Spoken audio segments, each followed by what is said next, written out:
Students, I hope आप अच्छे होंगे और अच्छे से पढ़ाई कर रहे होंगे। हम पढ़ रहे हैं class 12th mathematics chapter 2 inverse trigonometric function. हमारे प्रीवियस लेक्चर में हमने 3 ट्रिग्नोमेट्रिक फंक्शंस के ग्राफ को डिस्कस किया था। आज के इस लेक्चर में हम नेक्स्ट 3 जो हमारे ट्रिग्नोमेट्रिक फंक्शन हैं कौन कौन से, cot X, cosecant X and secant X के ग्राफ को हम डिस्कस करेंगे। तो चलिए स्टार्ट करते हैं कॉस से। ये जो ग्राफ है ये आपने ऑलरेडी 11th क्लास में भी देखा हुआ है। तो हमने इसकी डोमेन और रेंज को फाइंड करना है कि डोमेन क्या है इसकी और रेंज क्या है। हमने जब ग्राफ को ऑब्जर्व किया तो हमने देखा कि डोमेन हम कहाँ देखते हैं, डोमेन हम देखते हैं एक्स एक्सिस के ऊपर। तो हमने देखा डोमेन हमारी जो थी सभी रियल नंबर्स पे डिफाइन नहीं थी। कहाँ नहीं थी, ये जो आपको डॉटेड लाइन दिख रही है ये आ गया -पाई, उसके बाद 0, उसके बाद पाई, इस पे ये डिफाइन नहीं है। ये हमें कैसे दिखा कि यहाँ से हमारा जो ग्राफ है वो ब्रेक हो रहा है।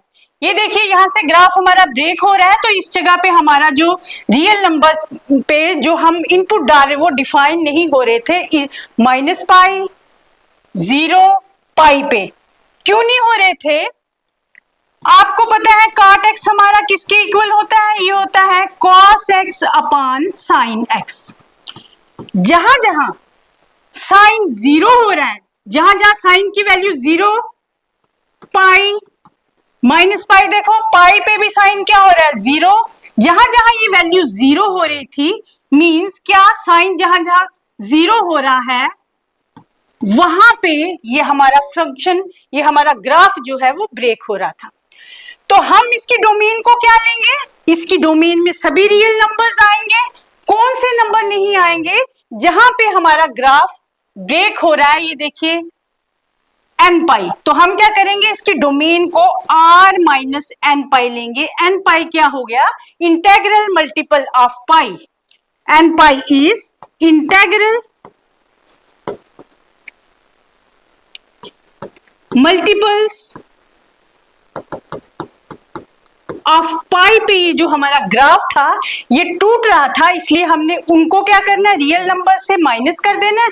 बाकी के सारे रियल नंबर्स हमारे कॉट के डोमेन में आ जाएंगे।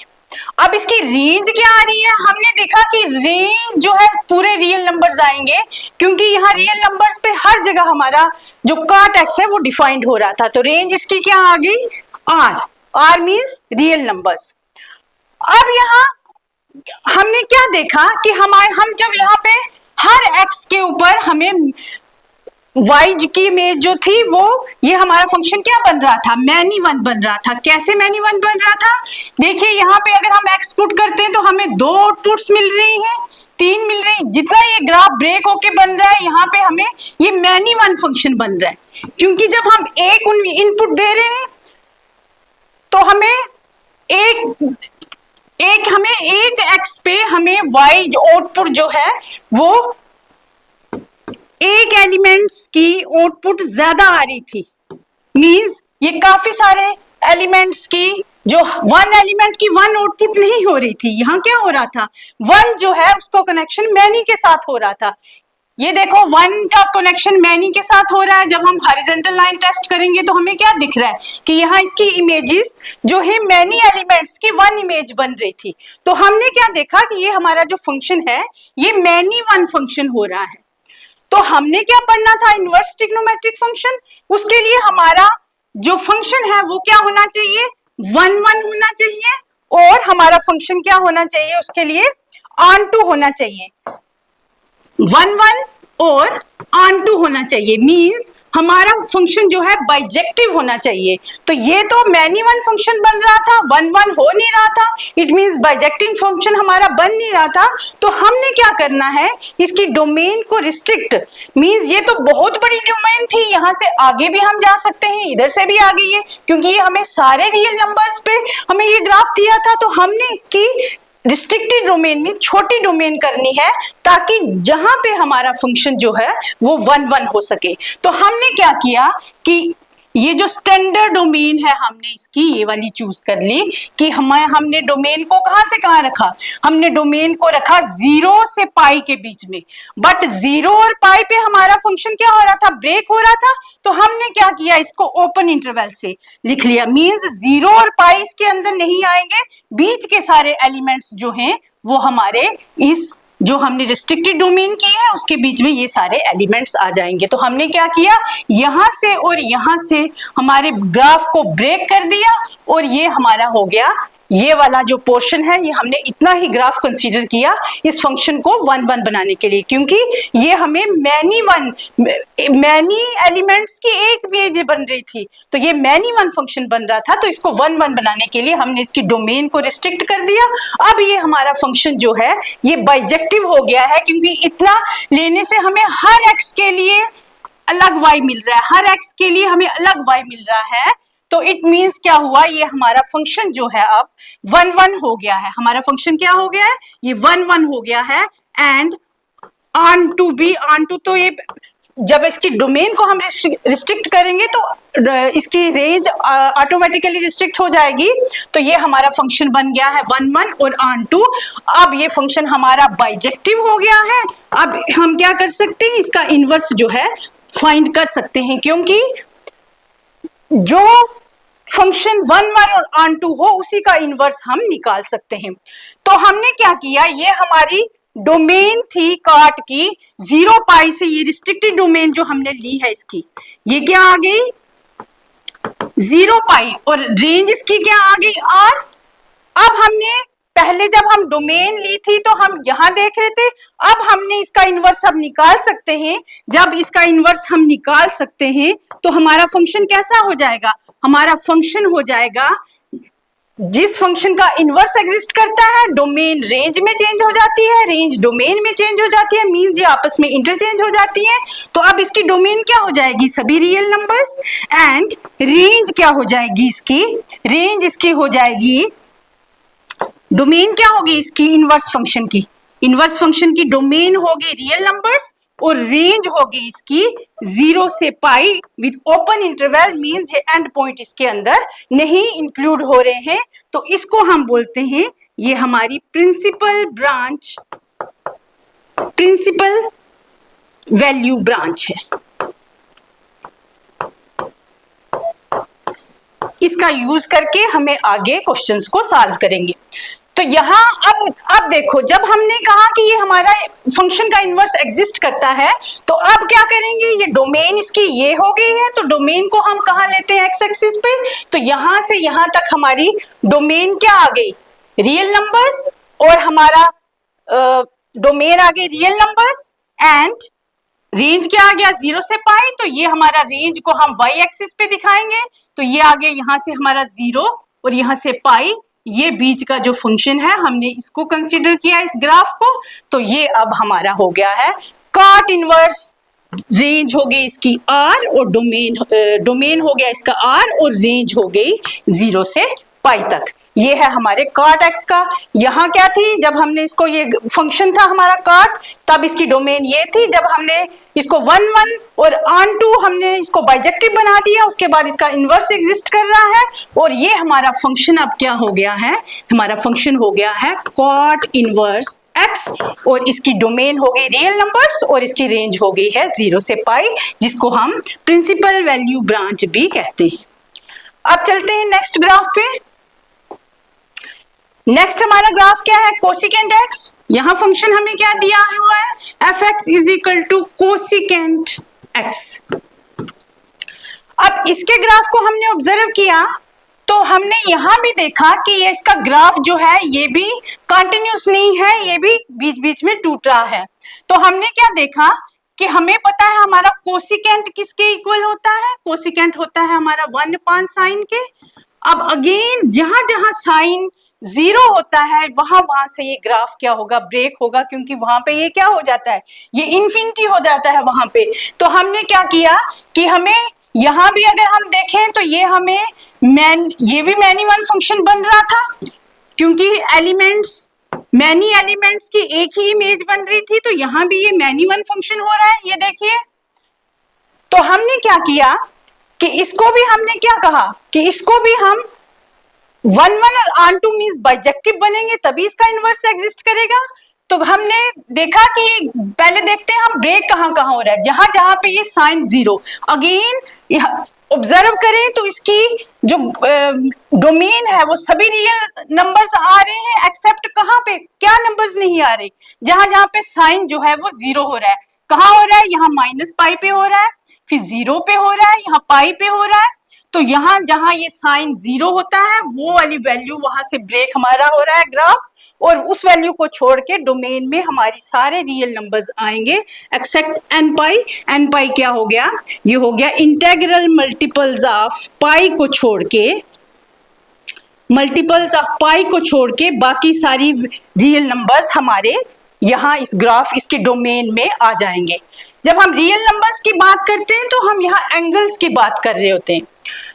अब क्या हुआ, तो रेंज इसकी हमने देखी, तो रेंज देखो इसकी क्या है, रेंज हम y एक्सिस पे देखते हैं तो इसमें भी सभी रियल नंबर्स, ये देखो यहाँ से ग्राफ ऊपर जा रहा है तो नंबर्स ये भी सारे रियल नंबर्स आएंगे, एक्सेप्ट कौन नहीं आएगा, आपको पता है साइन x का रेंज कहाँ फॉल कर रहा था, साइन x का रेंज -1 और 1 के बीच में, ये ऐसे वेव सी बन रही थी और -1 और 1 के बीच में ही घूम रहा था। अब कोसिकेंट x क्या होता है, ये इसका रेसिप्रोकल होता है, तो इसका फंक्शन जो है रेंज इसका 0 और -1 के, यहां से ये 1 से बड़ा हो जाएगा और -1 से छोटा हो जाएगा, मींस ये बीच की वैल्यू, इसीलिए हमने यहाँ पे क्या लिख दिया कि ये r के यहाँ इसकी रेंज में सभी रियल नंबर्स आएंगे एक्सेप्ट -1 और 1 के बीच के जो टर्म्स हैं उनको हमने रियल नंबर से माइनस कर देना है। वो किस वजह से, क्योंकि साइन का जो रेंज था वो ये था, अब कोसिकेंट इसका इन्वर्स है, इसलिए वो वाली रेंज छोड़ के बाकी सारी रेंज जो है वो हमारे कोसिकेंट के अंदर आ जाएगी। तो हमने क्या देखा, डोमेन इसका आ रहा है r - nπ और रेंज क्या आ रहा है यहाँ पे हमारा r माइनस ओपन इंटरवल -1 और 1 जो है वो हमारे रेंज के अंदर आ रहे थे। तो फंक्शन देखा कि फंक्शन भी ये हमारा क्या बन रहा था, ये फंक्शन भी हमारा मैनी वन फंक्शन था। तो ये हमने क्या किया, हमको लेना था इसको बाइजेक्टिव बनाने के लिए 1 1 होना चाहिए और ऑन2 होना चाहिए। तो हमने इसका ग्राफ कहाँ से कंसीडर किया, हमने इसका ग्राफ यहाँ से लिया, ये आ गया हमारा -π/2, यहाँ से -π/2 से π/2 तक ये वाला ग्राफ हमने इसका यहाँ से कंसीडर किया। कौन सा आ गया, यहाँ से लेके यहाँ तक हमने इसका ग्राफ को कट कर दिया कि मींस यहाँ से लेके यहाँ तक ये ग्राफ आ गया, बट बीच में 0 भी आ रहा था।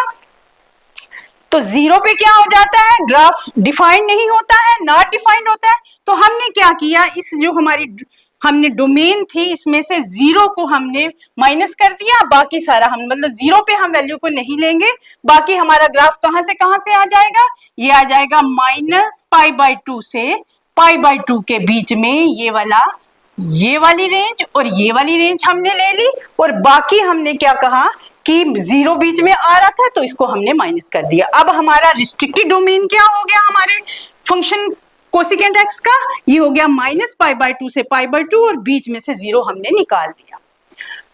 अब फंक्शन हमारा क्या हो जाता है, ये हमारा फंक्शन हो गया बाइजेक्टिव क्योंकि ये अब 1 1 भी हो रहा है, और ये देखिए आप यहां से जो भी वैल्यू लेंगे x की, तो एक x के लिए हमें एक ही y मिल रहा है, यहां भी देखें तो एक x के लिए हमें एक ही y मिल रहा है।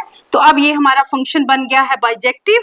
तो अब इसका इनवर्स जो है वो एग्जिस्ट करेगा, तो इसका इनवर्स एग्जिस्ट करेगा तो हम इसको कैसे लिखेंगे, ये था हमारा फंक्शन, ये वाली और ये वाली हमने स्टैंडर्ड इसकी क्या ले ली, रिस्ट्रिक्टेड डोमेन हमने ले लिया इसका। अब इसको हमने डोमेन को हम कहाँ लगाते हैं, ये था कोसिकेंट x का। तो अब क्या होगा, जब इसका इनवर्स एग्जिस्ट कर रहा है तो इसकी डोमेन जो होगी वो रेंज हो जाएगी, ये इसकी डोमेन थी कोसिकेंट x की, तो कोसिकेंट इनवर्स x की डोमेन क्या हो जाएगी, ये वाली रेंज जो थी, यहाँ ये रेंज थी, ये डोमेन थी, जब इनवर्स एग्जिस्ट किया डोमेन रेंज हो गई और रेंज जो थी वो हमारा डोमेन हो गया है। अब डोमेन को हम कहाँ लेते हैं, ये हमारा डोमेन बन गया, और ये हमारा क्या हो गया, रेंज हो गया। इसी को हम क्या बोलते हैं, इसी रेंज को, ये हमारा हो जाएगा प्रिंसिपल वैल्यू ब्रांच। और कोसिकेंट इनवर्स का ग्राफ अब ये आ गया है। यहां देखिए डोमेन को हमने कहां देखना है, एक्स एक्सिस से ऊपर, तो यहां आ गया, ये हमारा आ गया एक्स एक्सिस। तो डोमेन हमारी क्या थी, रियल नंबर सभी, और इसमें से हमने -1 और 1 के बीच के जो रियल नंबर है उनको नहीं लेना है। तो रेंज हमारी क्या आ गई, ये आ गई -π/2 से, ये वाला फंक्शन हमारा आ गया, ये आ गया -π/2 से π/2 तक, -π/2 से ये π/2 तक, ये हमारा आ गया ग्राफ। कौन सा, कोसिकेंट इनवर्स एक्स का जो ग्राफ था हमारा, ये हो गया है।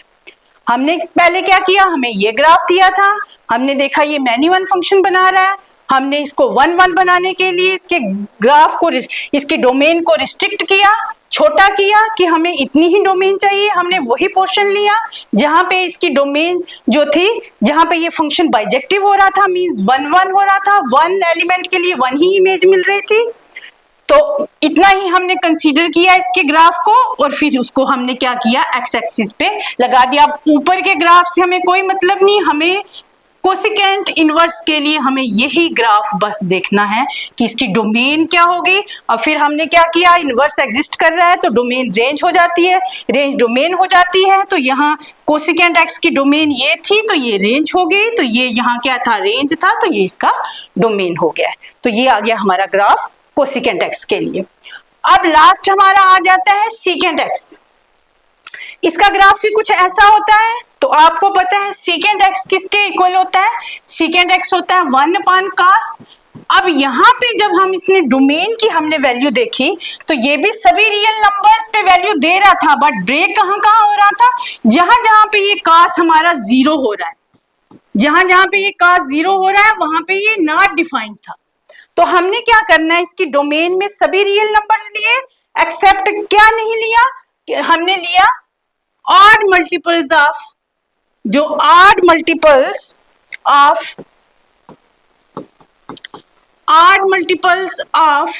π/2 थे, उनको हमने क्या किया, रियल नंबर से लेस कर दिया। तो ये क्या हो गए, ये हो गए ऑड मल्टीपल्स। 2n+1 इंटू π/2 को हमने क्या किया, रियल नंबर से माइनस कर दिया। मींस यहाँ पे हमारा ग्राफ जो था वो ब्रेक हो रहा था, उनको छोड़ के ये आ गया -π/2।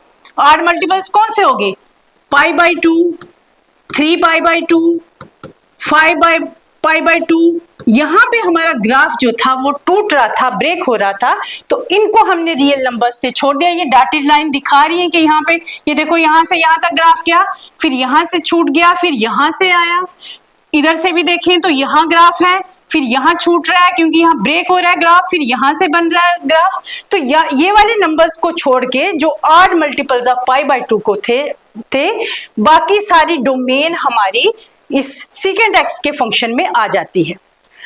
बट हमको क्या पढ़ना है, इनवर्स ट्रिग्नोमेट्रिक फंक्शन, इसलिए हमने क्या किया, बाकी फंक्शंस की तरह इसकी डोमेन को भी हमने छोटा किया, और हमने इसकी डोमेन कहां से कहां तक ली, हमने ली 0 से π तक।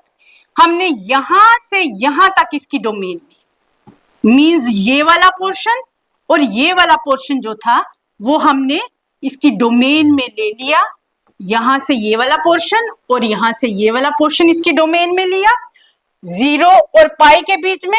बट π/2 पे ये ब्रेक हो रहा था, तो उसको हमने क्या किया, वो हमने माइनस कर दिया यहाँ से, कि हमारी रिस्ट्रिक्टेड डोमेन जो होगी वो 0 से π के बीच में होगी। बट ये π/2 पे ब्रेक हो रहा है, इसलिए हमने इसको छोड़ दिया यहाँ से यहाँ तक। अब हम यहाँ देखें तो यहाँ हमें हर x के लिए एक y अलग इमेज, यहाँ से फंक्शन हमारा क्या हो जाता है, यहाँ पे हमारा फंक्शन 1 1 एंड ऑन2 हो जाता है। अब ये हमारा फंक्शन क्या हो जाता है, बाइजेक्टिव हो गया। जब हम इसकी डोमेन को छोटा किया, 0 और π के बीच में रखा, यहाँ पे देखो ये क्लोज इंटरवल है, यहाँ 0 और π भी बीच में आएगा इसके। बट हमने माइनस क्या कर दिया कि जहां पे हमारा ग्राफ ब्रेक हो रहा था उस पॉइंट को हमने माइनस कर दिया। बाकी हमने सभी यहाँ 0 से π के बीच की वैल्यूज को ले लिया। अब ये हमारा जो ग्राफ है ये 1 1 भी हो गया, ऑन टू भी हो गया, मींस बाइजेक्टिव हो गया। अब इसका इनवर्स जो है वो एग्जिस्ट करेगा, तो इसका इनवर्स ये था फंक्शन हमारा, अब इनवर्स एग्जिस्ट कर रहा है, तो क्या हो जाएगा, इसकी डोमेन जो है वो रेंज में चेंज हो जाएगी और इसकी रेंज जो होगी वो डोमेन बन जाएगी। यहां देखो, ये इसकी क्या थी, डोमेन थी, और ये क्या थी, रेंज थी। यहां भी सेम, सेकेंड एक्स क्या होता है, ये भी 1/cos होता है, रेसिप्रोकल होता है cos का, तो cos की इमेज भी, cos की रेंज भी क्या थी, -1 to 1। तो क्योंकि ये इसका रेसिप्रोकल है, इसलिए -1 और 1 को ये 1 से बढ़ा जाएगा और -1 से छोटा जाएगा, मींस इस रेंज को छोड़ के बाकी सारे रियल नंबर्स पे ये डिफाइंड हो रहा है। तो यहां क्या हो गया, सीकेंट हमारा होता है, ये हमने कहा कि ये रेंज cos की थी, इसको छोड़ के यहां से भी इन्फिनिटी ऊपर जाएगा और -1 के नीचे की वैल्यू भी सभी इसके रेंज में आ जाएंगी। अब हमने क्या किया, अब हमने कहा इनवर्स एग्जिस्ट करता है, तो अब हमारा फंक्शन का क्या हो जाएगा, इनवर्स एग्जिस्ट करेगा, तो ये हमारा फंक्शन क्या हो गया, सीकेंड इनवर्स x हो गया है। तो अब हम क्या लिखेंगे, अब इसकी रेंज क्या होगी, जो रेंज थी वो डोमेन हो गया, यहाँ पे क्या होगी, ये इसकी डोमेन हो गया, और ये जो डोमेन था ये इसका रेंज हो गया। ये आगे हमने डिस्कस किया है कि अगर एक फंक्शन सेट ये है और सेट y ये है, ये f यहाँ से कोई फंक्शन है, तो n इनवर्स क्या करता है, फंक्शन को रिवर्स कर देता है, और यहाँ ये f की डोमेन थी, ये यहाँ रेंज था, और ये f इनवर्स का डोमेन हो जाएगा और ये इसकी रेंज हो जाएगी। यही हम यहाँ पे लगा रहे हैं कि जब इनवर्स एग्जिस्ट करेगा तब ये इसकी डोमेन रेंज में चेंज हो जाएगी और रेंज डोमेन में चेंज हो जाएगी, और अब सेकेंड इनवर्स की डोमेन ये हो गई है और रेंज इसकी ये हो गई है, जिसको कि हम क्या बोलते हैं, इसको बोलते हैं हम प्रिंसिपल वैल्यू ब्रांच।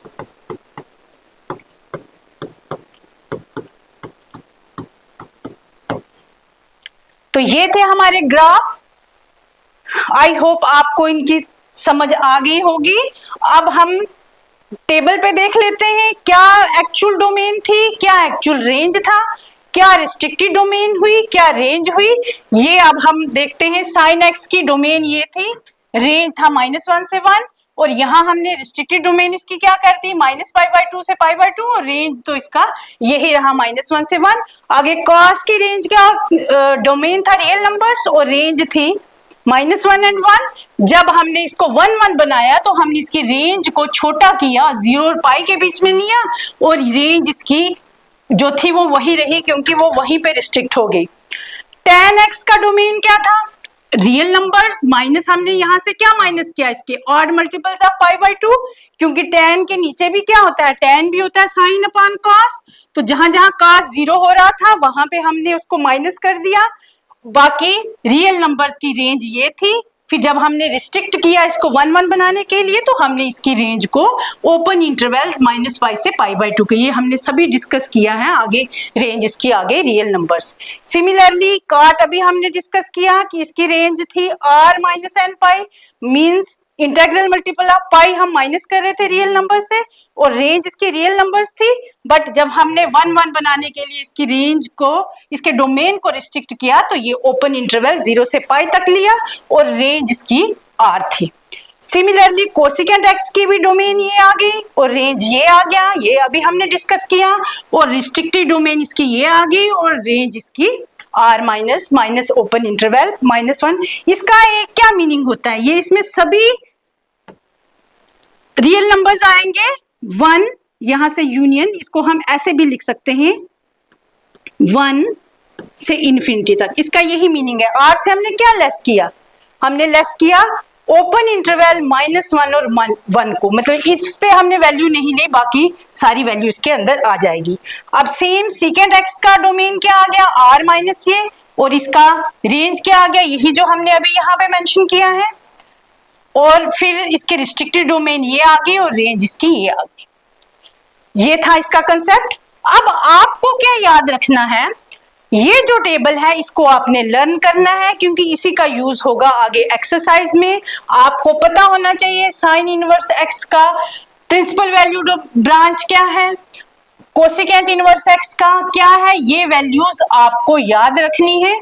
तो इनको आप ग्रुप बना के भी याद कर सकते हो। यहाँ साइन देख लो, यहाँ पे साइन की क्या आ रही है, principal value range square bracket के अंदर -π/2, ये और ये सेम है। आप इनका एक ग्रुप बना लीजिए और आप इसको कोसिकेंट को टैन को अलग ग्रुप में रख के इसको लर्न कर सकते हो। और ये क्योंकि आपको लर्न करनी पड़ेंगी तभी आपके, क्योंकि इसी में से आपको ऑब्जेक्टिव भी आएंगे।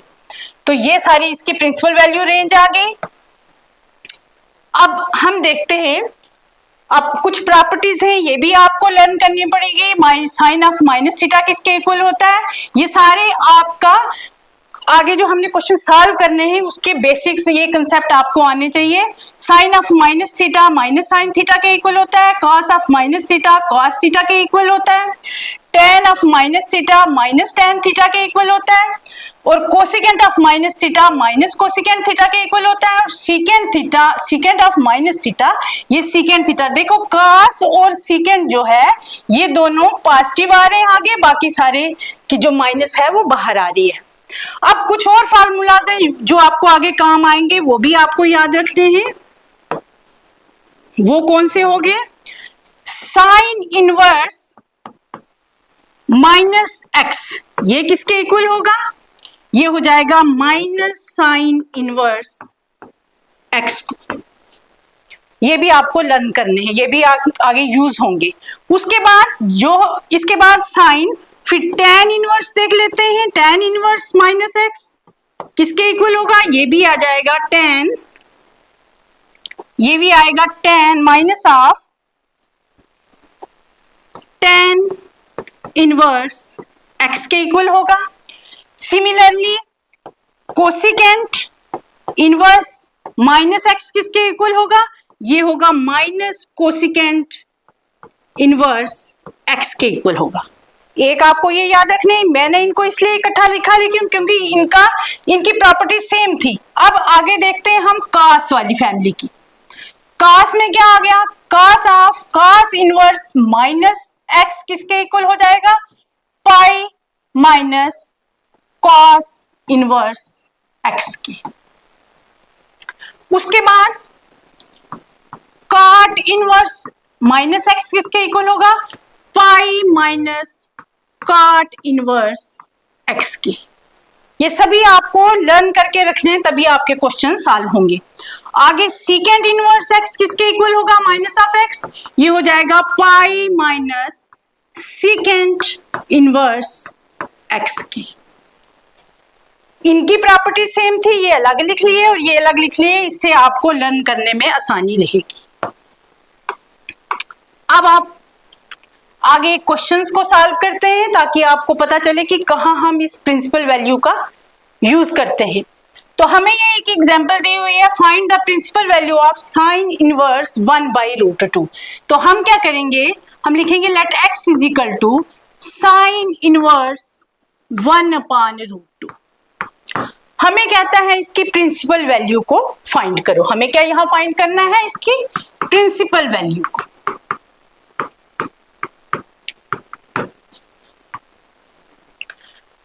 अब हम क्या करेंगे, साइन को इधर ले आएंगे तो ये क्या हो गया, और sine of x is equal to 1/√2। अब आप टेबल को याद करो तो आपको पता है साइन 1/2 साइन में किसके इक्वल होता है, तो हमें पता है, और हम इसको लिख सकते हैं sine of x is equal to sine of x is equal to sine of π/4 के इक्वल होता है। π/4 क्या हो गया, 45 डिग्री, वो किसके इक्वल होता है, 1/√2 के। तो यहां से हमें क्या मिलेगा, x हमें मिल जाएगा π/4 के। अब हमने चेक करना है ये जो हमारी प्रिंसिपल वैल्यू निकली है क्या वो उस रेंज के अंदर फॉल कर रही है। रेंज कौन सा था, साइन का हमारा प्रिंसिपल वैल्यू ब्रांच क्या थी, -π/2 से π/2 के बीच में। यही हमने जो अभी कहा कि हमें इस टेबल को लर्न करना है। यहाँ साइन इनवर्स की प्रिंसिपल वैल्यू रेंज क्या थी, -π/2 से π/2। तो हमने देखना है जो हमने प्रिंसिपल वैल्यू इसकी निकाली है, क्या वो इस रेंज के अंदर फॉल करती है? तो हमने क्या देखा, ये π/2 थी, तो हाँ π/4 तो इसके बीच में आ सकता है, तो यहाँ क्या हो गया, ये इसकी प्रिंसिपल वैल्यू निकल गई है, क्योंकि इसका रेंज क्या था, -π/2 से π/2 तक, और π/4 जो है ये इसके बीच में कहीं आएगा, इट मीन्स ये इसकी प्रिंसिपल वैल्यू है। तो ये हमारा आंसर हो गया। ये था हमारा आज का lecture. That's all for today. I hope आपको अच्छे से समझ आ गया होगा। Have a nice day.